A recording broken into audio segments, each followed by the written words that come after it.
For the beginning gardener, microgreens are an easy way to start a hobby of growing vegetables indoors. And with the cooler weather, let's do a little indoor gardening. What are microgreens, you ask? Well, that's why we're talking with Master Gardener Gail Pothour. She is very knowledgeable about microgreens. And Gail, what a great way to get the whole family involved in doing some indoor gardening, because when you grow microgreens, they grow fast. Oh, yeah. Depending on what it is you're growing, and we can talk about the varieties in a few minutes, but they can be harvested a week after you plant them, a couple weeks after you plant them. So it's a great activity to have with kids because it's quick. They're different. They look different than plants growing out in the garden. And it's just kind of fun. And it's a quick reward. You know, you grow it in a week or two, you've harvested them, and then they're cute little things that you're eating. And this isn't a main course. I like how the University of Florida described it in their information on microgreens. They describe it as vegetable confetti. Right, and I like to describe it as houseplants that you can eat. Yeah, and basically it's a garnish, but you can put it in what? Soup, stew, salad, sandwiches. Yeah, you fill a taco with it. Pizza. Yeah, a taco would be great. Or if you did like a spring roll or something, you know, instead of using sprouts, you could use microgreens. Great on appetizers. They're fun to use. They are tasty, and I like to use them in a salad. That's mostly how I use them. There are a lot of great charts and information about growing microgreens. We'll have a very thorough list in the notes for today's episode of Garden Basics. One of the best is from Johnny's Seeds, and they have a very nice chart of microgreen varieties and how long they take to grow, and their flavor and their color, because you might as well make it pretty. Mix up the colors. Oh, absolutely. And the colors are very intense.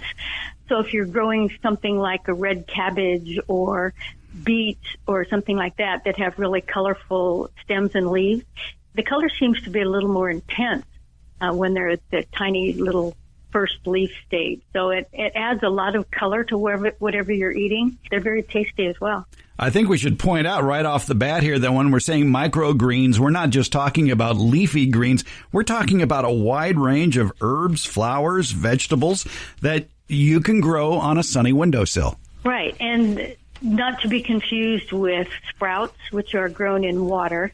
Microgreens are actually grown in a potting media, like a potting soil or a germination mix. And after about a week or two, after the cotyledon comes up, which is the first little seed leaf, and then you get the first true leaf, that's when you would harvest them. You just give them a haircut right above the soil line. And so, they're different than sprouts. They're also different than baby greens. Baby greens were something you would grow to a little larger stage, like lettuce or spinach. You'd grow it until it looks more like the mature plant, only still small, and then you harvest that. So microgreens are kind of in between the sprouts and the baby greens in size.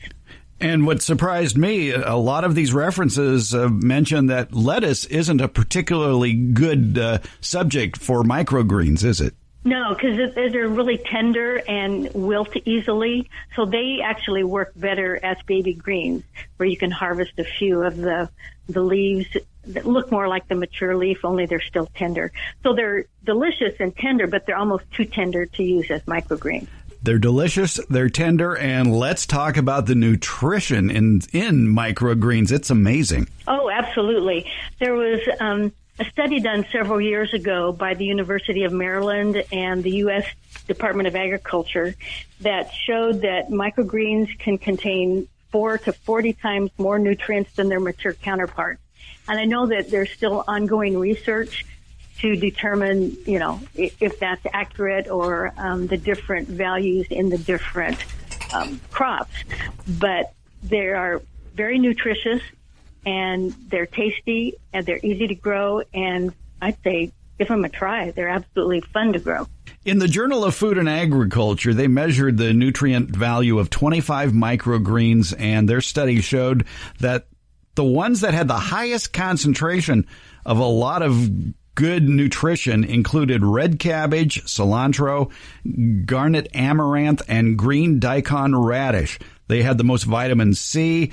But I guess, Gail, before we go much further, let's talk about the setup for growing microgreens. And we're going to be talking about a lot of different herbs and vegetables and flowers that you can grow on a sunny windowsill. So as long as you've got kind of a sunny spot, maybe a south or a west facing window, you can set up your own little kitchen farm.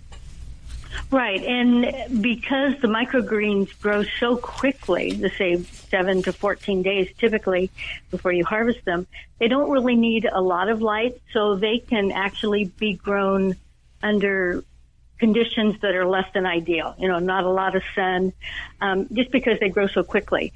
And the ideal soil temperature is about 60 to 75 degrees, so when I grow mine, I put them on a heating mat. You don't have to, but it helps germination. And the ideal air temperature is about 60 to 70 degrees, which is room temperature. So you don't really need to have real bright light. You don't need to have grow lights, although that can help. As I say, because they grow so quickly, they don't really need as much light as a plant that you're going to be growing for a couple of months. So they're ideal for growing indoors during the winter, especially if you live in a real cold climate, where, during the winter, you have this long stretch of time where you can't really grow anything outside. So you can certainly grow things in the house. So a windowsill is great, gives it just enough light for the plants to photosynthesize a little bit before you harvest them. I would strongly recommend people get a seed propagation kit. It solves a whole host of problems. It'll keep those young seedlings warm, and it allows a place for water to drain off that you can easily empty. There's a lot of seed propagation kits available online. The cost ranges from $25 to $75. The good ones usually have a high dome, a tray that has a slightly raised bottom that allows the water to go even lower. And many of them come with seed trays, and that makes the job a heck of a lot easier as well. And they have a propagation heating mat as well that you were talking about. And by having one of those kits, it makes it easy. In fact, you're going to get hooked on growing things in basically what is an indoor greenhouse. Right, and I do have those same kits. I've assembled one over the years. So I have the heating mats, I have the humidity domes, I have the long trays. But what's nice about growing microgreens is you can recycle containers. So I save deli containers because they have a little lid that pops off. I wash them really well. You want to have everything sanitized. I poke drain holes in the bottom of the deli container, put my potting mix in there, plant my seeds, and then I use the lid as a humidity dome. So I keep that on top. So you don't have to go to the expense of getting this elaborate seed starting setup. I highly recommend you do that, however, because you can do so many other things. You can start your tomatoes and peppers and things like that indoors, but you don't have to. And if you just put it in a warm spot for germination, that works just fine. Then as soon as the seeds germinate, take that lid off so that you don't have keep trapping too much humidity. And yes, you do want to be sure to have some sort of a tray on the bottom to catch the water, because you do need to have drainage holes in your container. Exactly. You need to not allow that soil that is growing those microgreens to get too soggy. It needs drainage, and that's why the propagation kits with that bottom, with the ribbed bottom to allow the water to drain even lower is ideal for easily emptying. We talked about the fact that there are fast growing and slower growing varieties of microgreens you can grow. And let's talk about fast growing. When we're talking fast growing, 10 to 15 days until they're harvested. And that's the other thing we didn't mention, is how to harvest a microgreen. So you're planting seeds, you wait 10 or 15 days, and then what? You clip them with the scissors? Yeah, kind of like give them a haircut. So a clean pair of sharp scissors kind of hold on to the upper portion of the microgreens, kind of a handful, and then just clip them just above the soil line. So you don't want to get a lot of potting mix in with your microgreens if you can help it. But you can always kind of rinse those off afterwards. But yeah, it's really easy. Just give them a haircut. And I would suggest that whatever you grow, be sure that it's something that's edible. And so the best choices are cool season crops, like leafy greens, herbs, or edible flowers, as you mentioned, Fred. So I would forget about growing something like tomato microgreens because they're not edible. They contain solanine, which is toxic. I would say just be sure that anything that you grow for microgreens need to be edible. They need to, be an edible flower or an herb that would be edible as its mature counterpart. Anything in the brassica or cabbage family would be perfect. So arugula, broccoli, cabbage, kale, kohlrabi, even radishes. And speaking of radish, I just ran across a variety that is not hairy. Radishes have a hairy leaf, and I'm kind of a textural person. It gives me, kind of disturbs me a bit to have this hairiness on my tongue when I eat radish leaves. But there's a new variety out that is hairless. It's carried by Kitazawa seed. I think they're in the Bay Area. And it's called, I don't know how to even say it, S-A-I, sai. So if you want to grow radishes and you're bothered by the hairiness of the leaves of radishes, that's a variety you can grow. But anyway, you can also grow things like chard, beets, peas, nasturtiums. Any annual herb like basil or cilantro or parsley would work well as well. We'll have a link to Kitazawa Seed. They're based in Berkeley or Oakland. We'll have a link to Kitazawa Seed in the show notes. They have a lot of great Asian vegetables that would be ideal for this situation we're talking about here. Yeah, all the bok choys and tatsoys and all those Asian greens are perfect for growing as microgreens. And to go back to Johnny Seed's list of microgreen varieties that are fast growing, they include borage, celosia, salad burnet, sorrel, arugula, broccoli, cabbage, the Chinese cabbages, collard, cress, if you want to grow that, kale. I'm going in alphabetical order, you could probably tell. Kohlrabi, mizuna, mustards, the pak choys, like we mentioned. They mentioned several radish varieties. And something that I'm not familiar with called tatsoi. Yeah, those would all be perfect. Those are all cool season crops, and they're ideal for growing as microgreens. I do want to mention that when you are growing the microgreens, I think I mentioned earlier, if you're recycling a container, be sure it's clean. You don't want any contamination.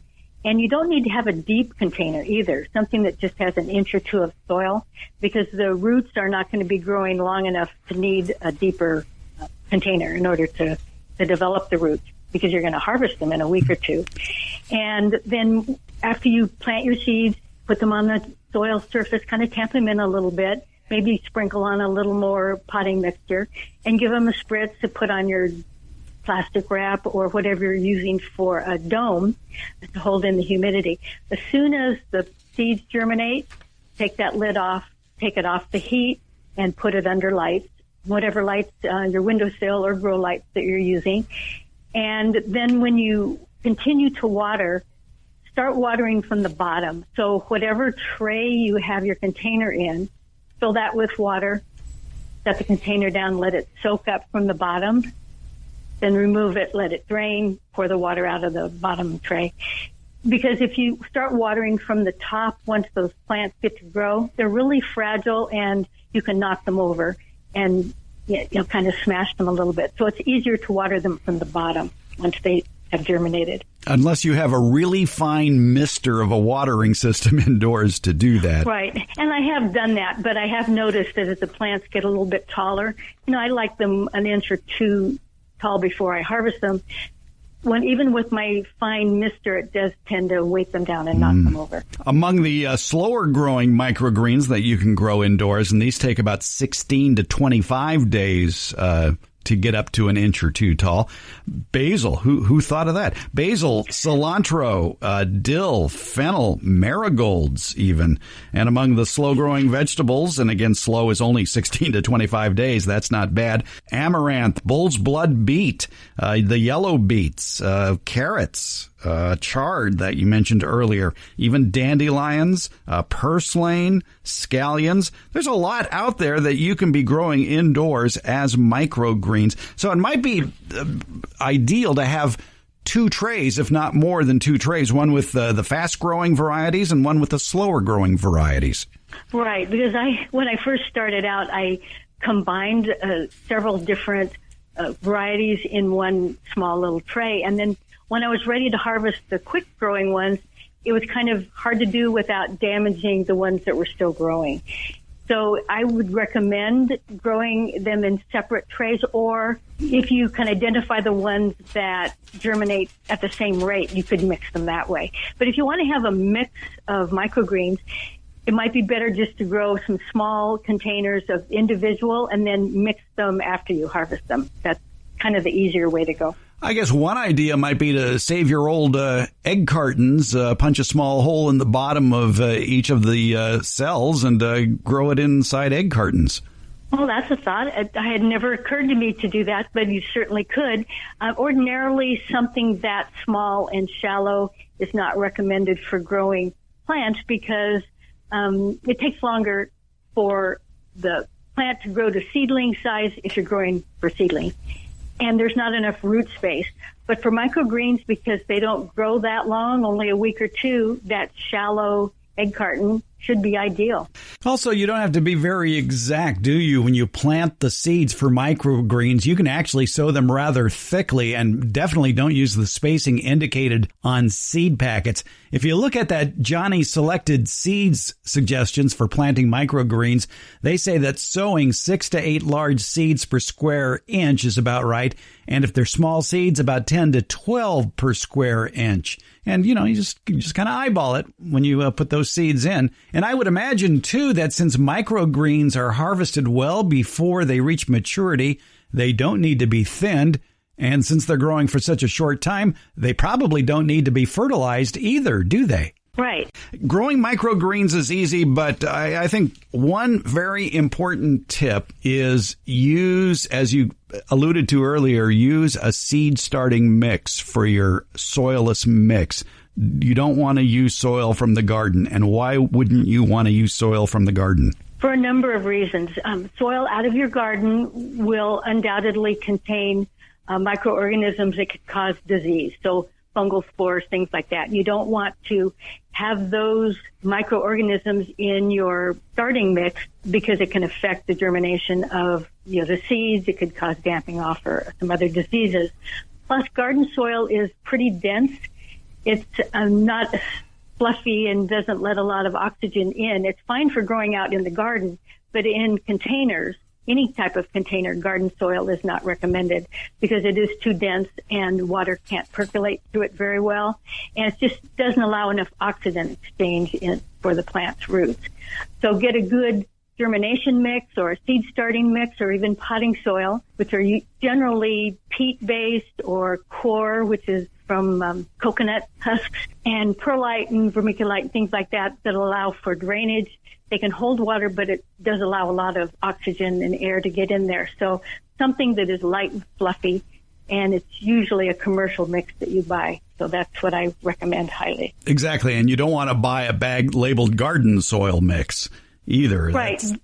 And actually anything that has compost in it, unless it's commercially composted, I would steer away from that. I would hesitate to add the compost that I make in my compost pile because there still could be some disease spores in there and things like that. So I would stick with something that has peat or sphagnum moss or coir with perlite and vermiculite. Right, yeah. Peat, perlite, vermiculite is the usual combination in those seed starting mixes. One tip, though, peat moss, and even for that matter, coir, are very difficult to keep moist. And one easy trick is to, when you buy a bag of the seed starting mix, cut off the top, set the bag outside upright, fill it with water, and let it sit for a few hours in all that water. And that will then pre-moisten it, and then you don't have to worry about the chance of it drying out as you're growing your microgreens.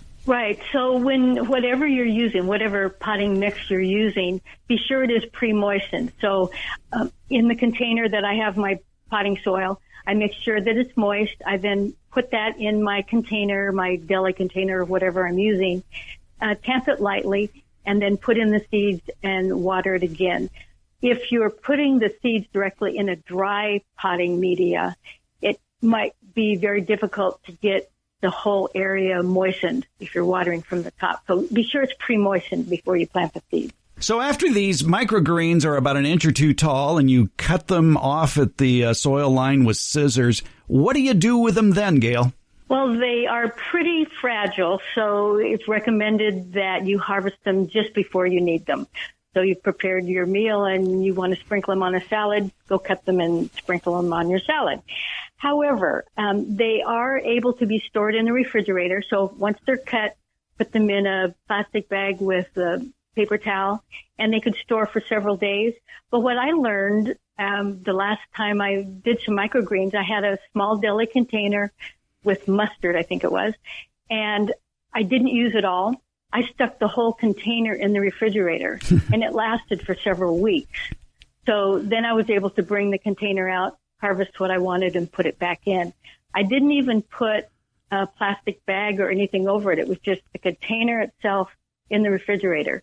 So if you are using a small enough container where you can do that, it works great. I wouldn't recommend putting a big flat in your refrigerator. But anyway, was able to keep the microgreens fresh. They didn't continue to grow because the cold kind of stopped their growth, but it kept them fresh for at least 2 weeks. 2 weeks? Wow. Yeah, okay. I was amazed. So that if you find out that your family has a favorite one or two microgreen varieties that they really like, that would be a good idea, is to grow them in smaller containers that when you're ready to harvest them, you can just stick it in the refrigerator. Right. I wouldn't recommend it for something like basil. Basil is pretty tender, and when you store basil, the herb, if you buy a bunch of basil or harvest a big bunch of basil, if you put it in the refrigerator, the leaves tend to turn black. So it isn't a great thing to do with basil because it doesn't respond to cold temperatures very well. But most others of the brassicas or anything in the cabbage family, the cool season crop, would be just fine in the refrigerator. And ladies and gentlemen, that's how you get dirt under your fingernails in the wintertime. Absolutely. Yes, then that's what we're going for here. And again, in today's show notes, you're going to find a complete list of resources where you can find out more information about microgreens, as well as the seed propagation kits and a lot more. We've been talking with Sacramento County Master Gardener Gail Pothour. Gail, thanks for turning us on to microgreens, something to do, something the whole family can do indoors during the winter. Thank you, Fred.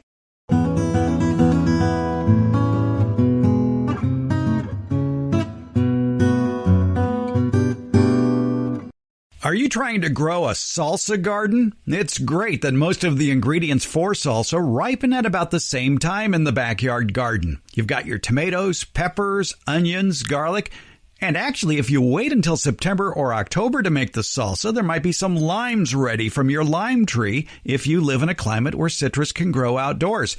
But there is one ingredient that throws off that salsa recipe timing, and that's cilantro. But it depends where you live. If you live in a moderate summer climate, you might be able to grow cilantro in the summertime. But if you're in a hot summer climate, well, you can forget about it. Cilantro is going to bolt. It's going to turn bitter and send up flower stalks. But that has the advantage of attracting beneficial insects to those flowers, so there is that. In warm to hot summer climates, cilantro is a cool season crop. It's planted in the fall and harvested in late winter to early spring. That's not exactly tomato time. However, if you were listening to episode 16, you heard Renee Shepard of Renee's Garden Seed Company offer us a tip on growing cilantro in hot climates.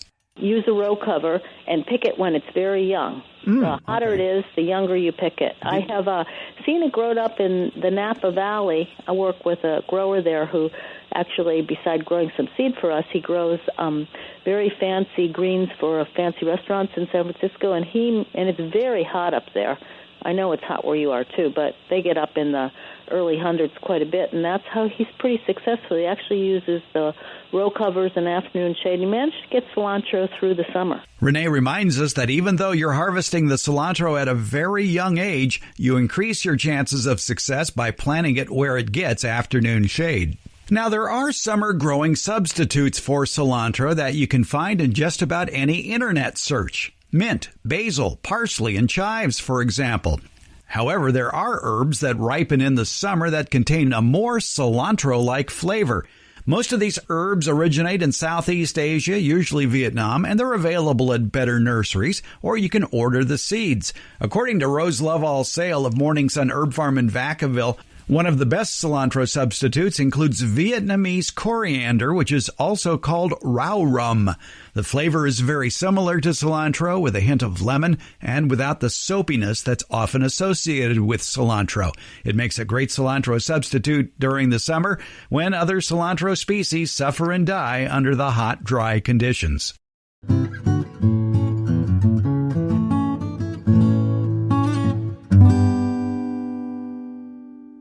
So I was looking at Instagram the other day, and up popped Brad Gates' feed from Wild Boar Farms, and he was doing an experiment with lettuce, and I totally stole the idea. It's called a Cheapskate salad bowl. If you want greens in a hurry and you want to be able to grow greens in the summertime before they bolt, this is a cheap, easy way to have a year-round supply of lettuce and other greens. First of all, Brad Gates, thanks for joining us, and tell us a little bit about Wild Boar Farms. But let me tell everybody that if you like tomatoes, if you like to grow tomatoes, you need to be familiar with Wild Boar Farms. Yeah, thanks, Fred. Living and breathing tomatoes for the last 25-ish years. But yeah, I like to grow everything, and that was just something I hadn't done in several years, and I thought this would be the perfect time to bring it back and try to share it too, because it's such a quick, easy, satisfying training wheels almost method of growing some food. And it's perfect for kids. It's perfect for adults. It's perfect for if all you have is perhaps a part shade patio, you could do this. Yeah. And one of the keys, too, I actually just moved them to where they're only getting a few hours of morning sun and then bright sky, but no direct sun now that it's in the middle 80s and more or whatever. So they grow actually quite well, even without too much sun exposure once it gets warm. So it's kind of one of the things is you can move them around into wherever they're going to be most comfortable. Let's take people step by step as far as exactly what you did. All you need really is one of these 16-inch by 16-inch nursery trays, maybe some shopping bags or newspaper, and some potting soil. Yeah, it really was that easy. And about a pinch of lettuce seed is maybe what it amounted to. Yeah, you can put about a half dozen layers of newspaper or a double layer of brown paper bag on the bottom of those trays. Fill them with some quality potting mix. Really just took a pinch of lettuce seed, sprinkled it evenly, and then just took about another 2 handfuls of dirt and lightly covered the seeds, watered them, and waited a few weeks. And my wife and I actually ate half of one of those yesterday, and it was delicious lettuce. Not only was it satisfying because I grew it my own, but the quality was superb also, so it was a double bonus. Were you using one variety, or did you mix up a bunch of varieties? I did 2 that were just like a romaine style, and I did 2 that were a mixed green, just a mix of about a half dozen different types of lettuce. Yeah, lettuce seed can be tricky to plant because it's so small, but I imagine in a 16 by 16-inch tray, if you just sort of scatter them around, that'll be okay. Did you have to thin any out? I planned on doing it. Originally I was going to let them grow 2 weeks, and then some of the more crowded areas I was going to put some here and put some there, even around my yard or in my beds and stuff, and then go from there. But I got busy and missed that window, so they can grow well either way. It's a good way. Like I said, you can take and transplant them after about 2 weeks, take a little spoon and scoop a thing out and transplant them. And I actually left them as is, and they just kind of grew together, and it worked out really good. How tall did they get after 1 month of growth? I would say that they're between 2 and 4 inches tall, and growing fast right now also. So, but I did actually scissor trimmed it, half of it. We ate that, and then I'm assuming that one half will actually grow back. But it would also be very simple to just start one of these once a week or something like that, get on a pattern also. Exactly. So to harvest it, all you're doing is cutting off the tops and then serving it with dinner and letting what remains grow again. Yeah. So you can actually get multiple harvests off of it. It's cut about 2/3 of the tops off. You get all the good part, and the plant still has a root and a little bit of leaves, and it'll bounce back, and you'll get a second harvest. Now, here in the middle of California, it gets real warm in the summertime, and it's very difficult to grow lettuce here because the heat makes it bolt. But if you're starting it from seed and you're harvesting it when it's 1 month old, the plant doesn't have time to bolt. Yeah, exactly. That's actually one of the things, because it's that second month of growth when it's too hot and just pinned in the sun. Sometimes, typically, your garden area where you planted them is full sun, and then by the time summer gets going, that's not the happiest place for lettuce. So yeah, there was no bitterness. I mean, the texture, the flavor, everything was so superb. Also, it's a good all around technique. I'm trying that experiment too, and I can't wait for the results in 1 month. And I think that's going to be a go-to plan. We should point out too, that those who don't know what a nursery tray is, it is, as I said, 16 inches by 16 inches. It's only about 1 inch deep. And usually if you go to a nursery and buy plants and you're buying a lot of plants, they'll let you take that tray home. And I would suggest that you look for the trays with the smaller holes on the bottom. There are two types of trays. There's one that have sort of a 1 inch grid of a bottom, but there are ones that are not necessarily solid, but it is perforated. There are holes in it, but that would, I think, allow the soil to remain intact better. Yeah, you could. I've used them both, but the ones, like you said, the ones that have like 100 little pencil hole sizes, those work a little bit better for sure. They contain the dirt, and even if you have a bit of a blowout with your paper bag or newspapers tearing or whatever, you don't have as much of a chance of soil getting all over the place. Let me ask you about Wild Boar Farms. You're a seed company. You're a plant company. Are nurseries running out of your seeds? Well, I sell plants to the nurseries, so they seem to be selling them as fast as they can get them. They're definitely been a hot seller. The seeds have been a good sell too. I'm fortunate to be in the right business right now.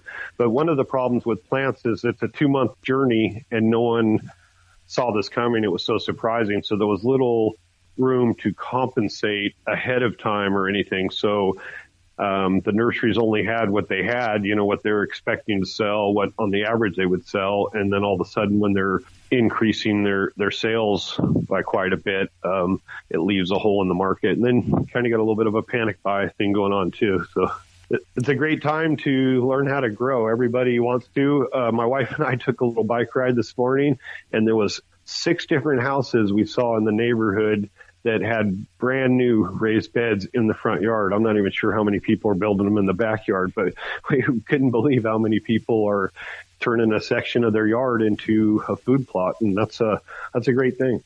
Exactly. And you bring up a very good point about front yard gardens. In many suburban lot areas, the trees are so tall, the only sunny spot might be in the front yard.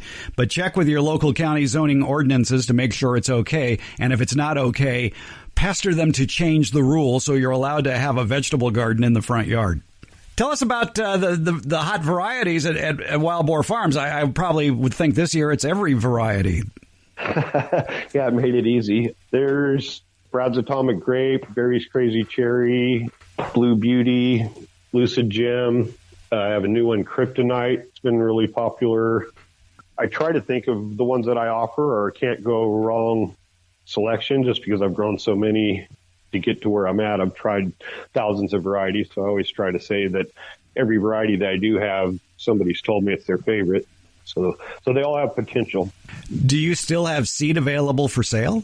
Yeah, I'm just, this has been my busiest April ever. Usually the seed sales kind of die about this time of year, but I'm sitting here at the seed packing table right now.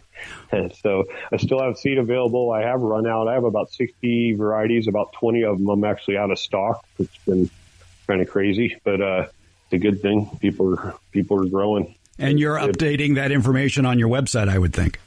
Yeah. There's getting to be less selections, but I still have a great selection, and there's still technically time. A lot of people, you're looking at, if you start seeds now, you'd be like first or second week of June. It could be hit or miss in this area. Some people, a lot of areas that you can do just fine planting in June. Exactly, yeah. I mean, there's nothing wrong with starting from seed now in order to get it to transplant size, like you say, in 6 weeks, maybe even 4 or 5 weeks, depending upon how vigorous they grow. Here in California, you're harvesting all the way through Thanksgiving. In other parts of the country, major planting doesn't usually begin in backyard gardens in colder sections until probably after Mother's Day or the first few weeks of June. Yeah, and spreading out your planting is always good anyways. If you want to have that really nice late harvest, that's usually the plant that you did plant late. When I commercial plant, I always planted, a bunch in April, a bunch in May, and a bunch in June. And that was like the best insurance I could have for having a full, long harvest season. Well, I would advise people that if you're now curious about Wild Boar Farms tomato seeds and you want to order some, you better do it quickly. The website is wildboarfarms.com, and grab the seeds while they're still available. Brad Gates of Wild Boar Farms, thanks so much for telling us about the Cheapskate salad garden, and I'm looking forward to that. All right. Well, thanks, Fred, and thanks for sharing.